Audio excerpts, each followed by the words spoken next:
இந்த ஆண்டு பங்குனி உத்திரம் எப்போது? பங்குனி உத்திரம் அன்று முருகப்பெருமானை வழிபடும் முறை. பங்குனி மாதத்தில் வரும் மிக முக்கியமான சிறப்புக்குரிய நாள் பங்குனி உத்திரம். பங்குனி மாதத்தில் வரக்கூடிய பௌர்ணமி தினமும் உத்திர நட்சத்திரமும் சேர்ந்து வரக்கூடிய நாளில் பங்குனி உத்திரம் கொண்டாடப்படுகிறது. பங்குனி உத்திரம் அன்று சிறப்பு பூஜைகள், விரதம், வழிபாடுகள் செய்தால் முருகப்பெருமானின் அருள் கிடைக்கும். அதனால்தான் இந்த நாளில் வேண்டுதல் நிறைவேறிய பலரும் மொட்டை அடித்தும் காவடி ஏந்தியும் முருகப்பெருமானுக்கு நேர்த்திக்கடன் நிறைவேற்றுவதை வழக்கமாக வைத்துள்ளார்கள். பங்குனி உத்திரம் அன்று முருகப்பெருமானிடம் வேண்டிய வரங்கள் கிடைக்க நெய் தீபம் ஏற்றி வைத்து விரதமிருந்து பஞ்சாமிர்த அபிஷேகம், பால் அபிஷேகம் செய்து ஓம் சரவண பவாய நமக என்ற மந்திரத்தை உச்சரித்தும் வழிபட வேண்டும்.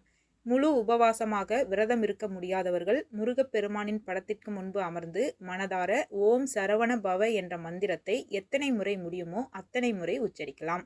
அல்லது 108 முறையாவது உச்சரித்து வழிபடலாம். முருகப்பெருமானின் அஷ்டோத்திர சத நாமவலிகளை சொல்லி அர்ச்சனை செய்தும் சர்க்கரை பொங்கல், பாயாசம், பழங்கள், பஞ்சாமிர்தம், வெற்றிலை பாக்கு, தேங்காய் போன்றவற்றை நெய்வேத்தியமாக படைத்து வழிபடுவது சிறப்பு. இந்த ஆண்டு மார்ச் 31ஆம் தேதி மாலை 3:20 மணிக்கு உத்திர நட்சத்திரம் தொடங்குகிறது. அடுத்த நாளான ஏப்ரல் 1ஆம் தேதி மாலை 4:17 மணிக்கு உத்திர நட்சத்திரம் நிறைவு பெறுகிறது.